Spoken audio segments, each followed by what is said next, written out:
एक महिला की जरूरत होती है जो उसका बेटा पूरी नहीं कर रहा था, इसलिए उसने बेटे की जगह ले ली और खुद अपनी ही बहू को शारीरिक सुख देने लगा। नमस्कार दोस्तों, मैं जुगल किशोर आप सबका अपराध की कहानी के नए एपिसोड मैं आपका सबका स्वागत करता हूं। दोस्तों, आप सब हमारे साथ जुड़े हुए हैं।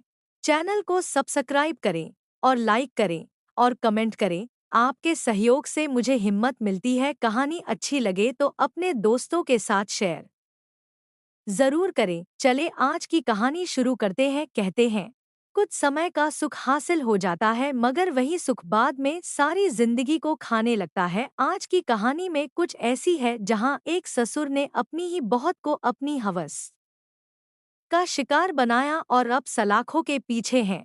वह नहीं जानता था कि उसका बेटा दिमाग से कमजोर तो है ही, शरीर से कमजोर है। अगर यह पता होता तो वह उसकी शादी कभी नहीं करता, मगर अब क्या कर सकता था। एक बाप होने के नाते उसने अपने बेटे की शादी की थी। एक महिला की जरूरत होती है जो उसका बेटा पूरी नहीं कर रहा था, इसलिए उसने बेटे की जगह ले ली और खुद अपनी ही बहू को शारीरिक सुख देने लगा। नीतू के साथ जो हुआ था वह निस्संदेह अच्छा नहीं था, लेकिन उसके ससुर बाबूलाल ने कोई सही समाधान खोजने के बजाय जो किया वह और भी बुरा था।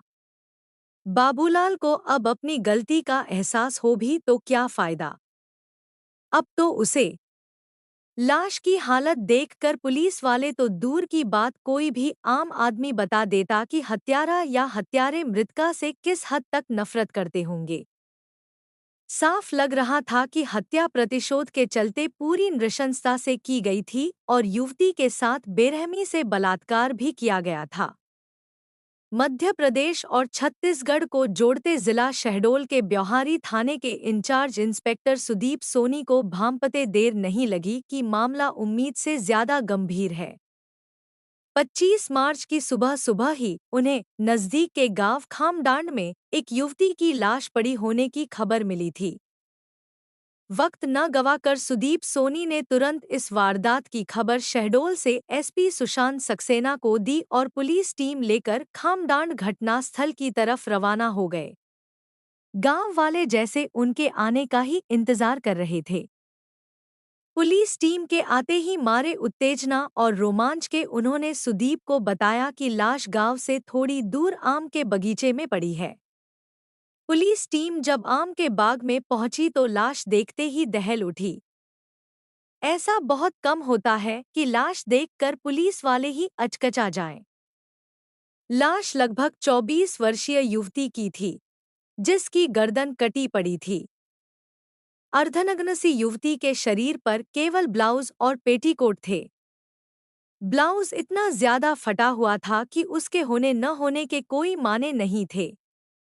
दोनों स्तनों पर नाखूनों की खरोंच के निशान साफ साफ दिखाई दे रहे थे।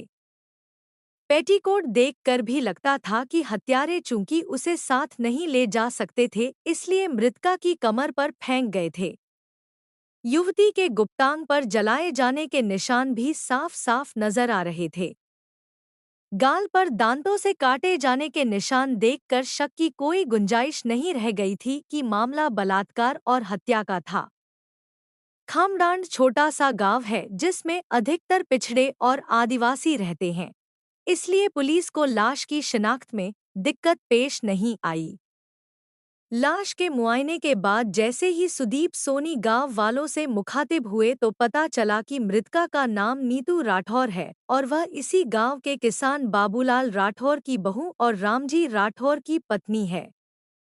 सुदीप ने तुरंत उपलब्ध तमाम जानकारियां सुशांत सक्सेना को दी और उनके निर्देशानुसार जांच की जिम्मेदारी एसआई अभयराज सिंह को सौंप दी। चूंकि लाश की शिनाख्त हो चुकी थी, इसलिए पुलिस के पास इस मामले को हाल करने को एक ही काम रह गया था कि जल्द से जल्द कातिल का पता लगाए। कागजी कार्रवाई पूरी करके नीतू की लाश पोस्टमार्टम के लिए भेज दी गई। नीतू की हत्या की खबर उसके मायके वालों को भी दे दी गई थी जो मऊ गांव में रहते थे। मौके पर अभयराज सिंह को कोई सुराग नहीं लग रहा था।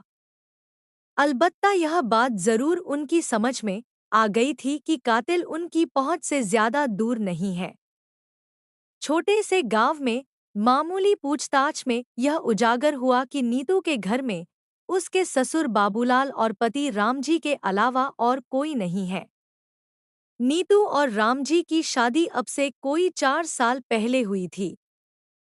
बाबूलाल का अधिकांश वक्त खेत में ही बीतता था और इन दिनों तो फसल पकने को थी, इसलिए दूसरे किसानों की तरह वह खाना खाने ही घर आता था।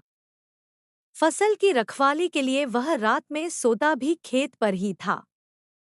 इसी पूछताछ में जो अहम जानकारियां पुलिस के हाथ लगी, उनमें से पहली यह थी कि रामजी एक कम बुद्धि वाला आदमी है और आए दिन नीतू से उसकी खटपट होती रहती थी। दूसरी जानकारी भी कम महत्वपूर्ण नहीं थी कि 2 साल पहले 2016 में इन पति पत्नी के बीच जमकर झगड़ा हुआ था। झगड़े के बाद नीतू मायके चली गई थी और उसने ससुर व पति के खिलाफ दहेज प्रताड़ना का मामला दर्ज कराया था, पर बाद में सुलह हो जाने पर नीतू वापस ससुराल आ गई थी। ब्योहारी थाने में पुलिस ने अज्ञात आरोपियों के खिलाफ हत्या का मामला दर्ज कर लिया और नीतू का शव उसके ससुराल वालों को सौंप दिया। दूसरे दिन ही उसका अंतिम संस्कार भी हो गया। पोस्टमार्टम रिपोर्ट से पता चला कि उसकी हत्या धारदार हथियार से गला काट कर की गई थी। ये जानकारियां अहम तो थी, लेकिन हत्यारों तक पहुंचने में कोई मदद नहीं कर पा रही थी। गांव वाले भी कोई ऐसी जानकारी नहीं दे पा रहे थे जिससे कातिल तक पहुंचने में कोई मदद मिलती। नीतू के अंतिम संस्कार के बाद पुलिस ने उसके मायके वालों से पूछताछ की तो उन्होंने सीधे सीधे हत्या का आरोप बाबूलाल और रामजीलाल पर लगाया। उनका कहना था कि शादी के बाद से ही बाप बेटे दोनों नीतू को दहेज के लिए मारते पीटते रहते थे।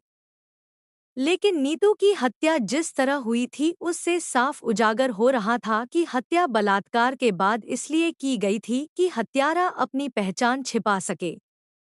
वैसे भी आमतौर पर दहेज के लिए हत्याएं इस तरह नहीं की जाती। रामजी राठौर के बयानों से पुलिस वालों को कुछ खास हासिल नहीं हुआ, क्योंकि बातचीत करने पर ही समझ आ गया था कि यह मंदबुद्धि आदमी कुछ भी बोल रहा है। पत्नी की मौत का उस पर कोई खास असर नहीं हुआ था। अभयराज सिंह को वह कहीं से झूठ बोलता नहीं लगा। मंदबुद्धि लोगों को गुस्सा आ जाए तो वे हिंसक भी हो उठते हैं, पर इतने योजनाबद्ध तरीके से हत्या करने की बुद्धि उनमें होती तो वे मंदबुद्धि क्यों कहलाते। बाबूलाल से पूछताछ की गई तो उसने अपने खेत पर व्यस्त होने की बात कही, लेकिन हत्या का शक बेटे रामजी पर ही जताया। इशारों में उसने पुलिस को बताया कि रामजी चूंकि पागल है इसलिए गुस्से में आकर पत्नी की हत्या कर सकता है। बाबूलाल ने अपनी बात में दम लाते हुए यह भी कहा कि मुमकिन है कि नीतू रामजी के साथ सोने से इनकार कर रही हो, इसलिए रामजी को उसे मारने की हद तक गुस्सा आ गया हो और इसी पागलपन में उसने नीतू की हत्या कर डाली हो। यह एक अजीब सी बात इस लिहाज से थी कि हत्या के मामले में किसी भी पिता की कोशिश बेटे को बचाने की रहती है, लेकिन बाबूलाल इसका अपवाद था। हालांकि संभावना इस बात की भी थी कि वह वाकई सच बोल रहा हो, क्योंकि रामजी घोषित तौर पर मंदबुद्धि वाला था और गुस्सा आ जाने पर ऐसा कर भी सकता था। लेकिन इस थ्योरी में आड़े यही बात आ रही थी कि कोई मंदबुद्धि इतनी प्लानिंग से हत्या नहीं कर सकता। अभयराज सिंह ने नीतू के बारे में जानकारियां इकट्ठी करने के लिए एक लेडी कांस्टेबल को काम पर लगा दिया था। अलबत्ता अभी तक की जांच में ऐसी कोई बात सामने नहीं आई थी जिससे यह लगे कि नीतू के चाल चलन में कोई खोट थी। ये सब बातें अभयराज ने जब आला अफसरों से साझा की तो उन्होंने बाबूलाल को टारगेट करने की सलाह दी। महिला कांस्टेबल की दी जानकारियों ने मामला सुलझाने में बड़ी मदद की। पता यह चला कि नीतू दूसरी महिलाओं के साथ मजदूरी करने ब्योहारी जाती थी और शाम तक लौट आती थी। 25 मार्च को यानी हादसे के दिन भी वह मजदूरी करने गई थी। लेकिन लौटते वक्त वह गांव के बाहर से ही अपने ससुर बाबूलाल से मिलने खेत की तरफ चली गई थी। बाबूलाल शक के दायरे में तो पहले से ही था, पर इस खुलासे से उस पर शक और गहरा गया था। चूंकि उसे धर दबोचने के लिए कोई पुख्ता सबूत या गवाह नहीं था, इसलिए पुलिस ने बार बार पूछताछ करने का अपना परंपरागत तरीका आजमाया। इस पूछताछ में उसके साथ कोई जोर जबरदस्ती नहीं की गई और न ही कोई यातना दी गई। पुलिस ने तरह तरह से उसे धर्म ग्रंथों का हवाला दिया कि जो जैसे कर्म करता है उसे वैसा ही फल भुगतना पड़ता है, फिर चाहे वह नीचे धरती पर मिले या ऊपर कहीं मिले। धर्मगुरुओं की तरह प्रवचन देकर जुर्म कबूलवाने का शायद यह पहला मामला था। कर्म फल और पाप पुण्य की पौराणिक कहानियों का बाबूलाल पर वाजिब असर पड़ा और उसने अपना गुनाह कबूल कर लिया। यह डर था या ग्लानि थी, यह तो शायद बाबूलाल भी न बता पाए, लेकिन नीतू की हत्या की जो वजह उसने बताई वह वाकई अनूठी थी। कहानी सुनने से पहले पुलिस ने उसकी निशानदेही पर खेत में छिपाई गई चप्पलें व साड़ी बरामद करने में ज्यादा दिलचस्पी दिखाई। बहू नीतू की हत्या की वजह बताते हुए बाबूलाल का चेहरा सपाट था। बाबूलाल तब किशोरावस्था में था जब उसके पिता संतोषी राठौर की मौत हो गई थी। शादी के बाद पत्नी भी ज्यादा साथ नहीं निभा पाई, लेकिन इन तकलीफों से बड़ी उसकी तकलीफ मंदबुद्धि बेटा रामजी था। जवान होते रामजी को देख बाबूलाल का कलेजा मुंह को आता था कि उसके बाद यह लड़का किसके भरोसे रहेगा। कम अक्ल रामजी को पालते पोसते बाबूलाल ने कई जगह उसकी शादी की बात चलाई, लेकिन जिसने भी रामजी की मंदबुद्धि के चर्चे सुने उसने बाबूलाल के सामने हाथ जोड़ लिए। खेती किसानी बहुत ज्यादा भी नहीं थी, इसलिए बाबूलाल ज्यादा पैसों के लिए खेतों में हाड़तोड़ मेहनत करता था, जिसके चलते 54 साल की उम्र भी उस पर हावी नहीं हो पाई थी। फिर एक दिन पागल कहे जाने वाले रामजी की तब मानो लॉटरी लग गई, जब बात चलाने पर नीतू के घर वाले रामजी से उसकी शादी करने तैयार हो गए। नीतू गठीले बदन की चंचल लड़की थी, जिसे पत्नी बनाने का सपना आसपास के गांवों के कई युवक देख रहे थे। गोरी चिट्टी नीतू की खूबसूरती के चर्चे हर कहीं थे, पर लोग यह जानकर हैरान रह गए कि उसकी शादी रामजी से हो रही है, जिसे गांव की भाषा में पागल, सभ्य लोगों की भाषा में मंदबुद्धि और आजकल सरकारी जुबान में मानसिक रूप से दिव्यांग कहा जाता है। जब नीतू के घर वालों ने रिश्ते के बाबत हाँ भर दी तो बाबूलाल की खुशी का ठिकाना नहीं रहा। घर में बहू के पाँव पड़ेंगे, अरसे बाद छम-छम पायल बजेगी और जल्द ही पोता उसकी गोद में होगा जैसी बातें सोचकर वह अपनी गुजरी और मौजूदा जिंदगी के दुख भूलता जा रहा था। उधर रामजी पर इसका कोई असर नहीं पड़ा था। वह तो अपनी दुनिया में मस्त था, जैसे कुछ हो ही नहीं रहा हो। शादी के नए कपड़े, धूम धड़ाका, बैंड बाजा, बारात वगैरह उसके लिए बच्चों के खेल जैसी बातें थी। पर बाबूलाल का मन कह रहा था कि बहू के आते ही वह सुधर भी सकता है। खुशी से फूले नहीं समा रहे बाबूलाल को आने वाली परेशानियों और दुश्वारियों का एहसास तक नहीं था। नीतू बहू बनकर आई तो वाकई घर में रौनक आ गई, पर यह रौनक 4 दिन की चांदनी सरीखी साबित हुई।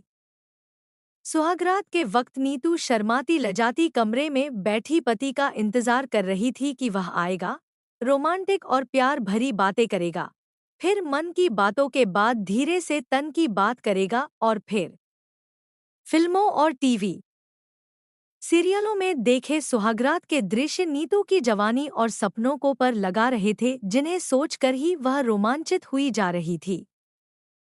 रामजी कमरे में आया और बगैर कुछ कहे सुने बिस्तर पर गया तो नीतू एकदम से कुछ समझ नहीं पाई।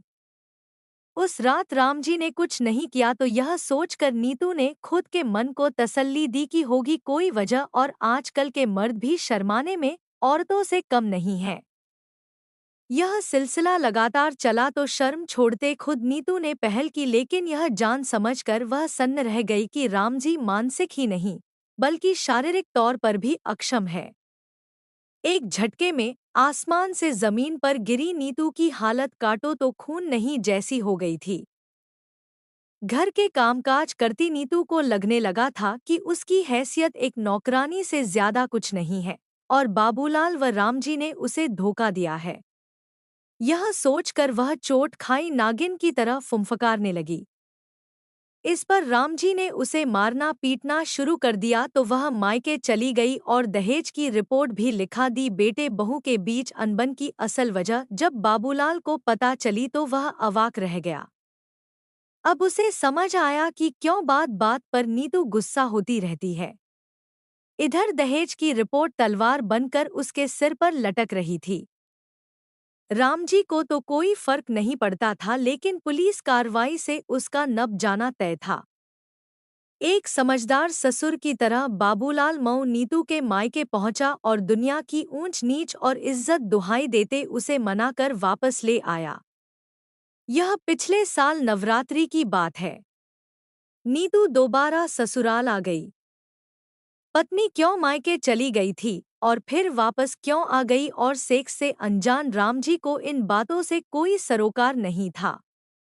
हालात देख बाबूलाल के मन में पाप पनपा और उसने नीतू से नजदीकियां बढ़ानी शुरू कर दी। किसी नए नवेले आशिक की तरह बाबूलाल नीतू की हर पसंद नापसंद का ख्याल रखने लगा तो नीतू भी उसकी तरफ झुकने लगी। आखिर उसे भी पुरुष सुख की जरूरत थी, जिसे वह कहीं बाहर से हासिल करती तो बदनामी भी होती और गलत भी वही ठहराई जाती। देहसुख का अघोषित अनुबंध तो बाबूलाल और नीतू के बीच हो गया, लेकिन पहल कौन और कैसे करे, यह दोनों को समझ नहीं आ रहा था।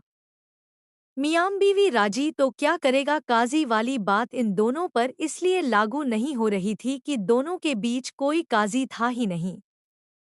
दोनों भीतर ही भीतर सुलगने लगे थे, पर शायद लोकलाज का झीना सा पर्दा अभी बाकी था। यह पर्दा भी एक दिन टूट गया जब आंगन में नहाती नीतू को बाबूलाल ने देखा। उसके दुधिया और भरे मांसल बदन को देखते ही बाबूलाल के जिस्म में चींटियां सी रेंगी तो सब्र ने जवाब दे दिया। एकाएक उसने नीतू को जकड़ लिया। नीतू ने कोई ऐतराज नहीं जताया। वह तो खुद पुरुष संसर्ग के लिए बेचैन थी। उस दिन जो हुआ नीतू के लिए किसी मनोकामना के पूरी होने से कम नहीं था। बाबूलाल को भी सालों बाद स्त्री सुख मिला था, सो वह भी निहाल हो गया। अब यह रोज रोज का काम हो गया था। दोनों को रोकने टोकने वाला कोई नहीं था। रामजी जैसे ही बिस्तर पर आकर सोता था, नीतू सीधे बाबूलाल के कमरे में जा पहुंचती थी। उम्र और रिश्तों का लिहाज नाजायज संबंधों में नहीं होता और आमतौर पर उनका अंत में किसी तीसरे का रोल जरूर रहता है, पर इन दोनों पर यह बात लागू नहीं थी। ससुर की मर्दानगी पर निहाल हो चली नीतू ने एक दिन बाबूलाल से साफ कह दिया कि अब मुझसे शादी करो, नहीं तो इस नहीं तो में छिपी धमकी बाबूलाल को समझ आ रही थी और मजबूरी भी, लेकिन जो जिद नीतू कर रही थी उसे वह पूरी नहीं कर सकता था। अब जाकर बाबूलाल को समाज और रिश्तों के मायने समझ आए। समझाने और मना करने पर नीतू झल्लाने लगी थी, जिससे बाबूलाल घबराया हुआ रहने लगा था। नीतू की लत तो उसे भी लग गई थी, पर उस पर लदी शर्त उससे पूरी करते नहीं बन रही थी। साफ है, बाबूलाल बहू के जिस्म को तो भोगना चाहता था, लेकिन समाज को ठेंगा बताकर उसे पत्नी बनाने की बात सोचते ही उसके पैरों तले से जमीन खिसकने लगती थी। जितना वह समझाता था, नीतू उसी तादाद में एक बेतुकी जिद पर अड़ती जा रही थी। अब बाबूलाल नीतू से बचने के बहाने ढूंढने लगा था, जिनमें से एक उसे मिल भी गया था कि फसल पक रही है, इसलिए उसे चौकीदारी के लिए खेत पर सोना पड़ेगा। इसके लिए उसने खेत में झोपड़ी भी डाल ली थी। नीतू जब शहर से मजदूरी कर लौटती थी तब तक बाबूलाल खेत पर जा चुका होता था। कुछ दिन ऐसे ही बिना मिले गुजरे तो नीतू का सब्र जवाब देने लगा। वैसे भी वह महसूस रह रही थी कि बाबूलाल अब उसमें पहले जैसी दिलचस्पी नहीं लेता। 25 मार्च को नीतू जब सहेलियों के साथ लौटी तो उसे याद आया कि अगले दिन उसे मायके जाना है। मायके जाने से पहले वह अपनी प्यास बुझा लेना चाहती थी, इसलिए सीधे खेत पर पहुंच गई और बाबूलाल को इशारा किया कि आज रात वह यहीं रुकेगी। तो बाबूलाल के हाथ के तोते उड़ गए, क्योंकि रात में दूसरे किसान तंबाकू और बीड़ी के लिए उसके पास आते रहते थे।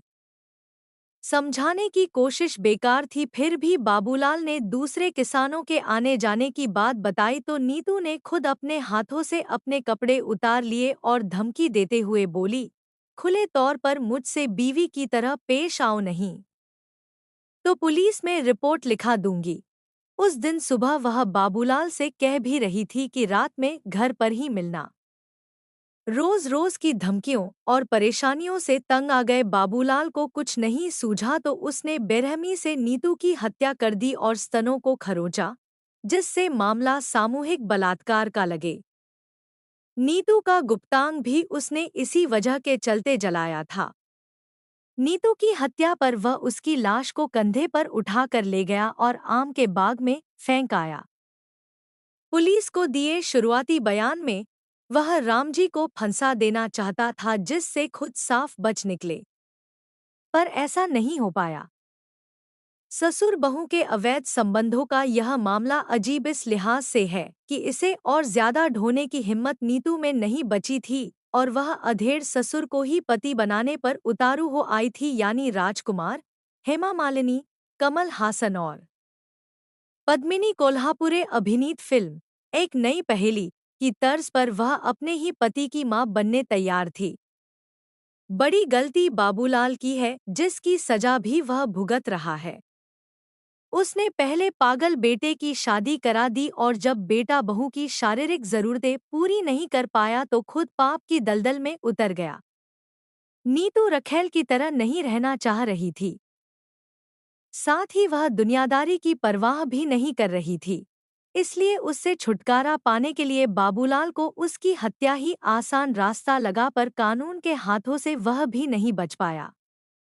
दोस्तों, आपको कहानी अच्छी लगी हो तो चैनल को सब्सक्राइब जरूर करना और लाइक कमेंट भी कर देना। आपका लाइक और शेयर मुझे हिम्मत देता है। कल फिर आपसे मिलेंगे एक और नई कहानी के साथ, तब तक अपना ख्याल रखें। धन्यवाद।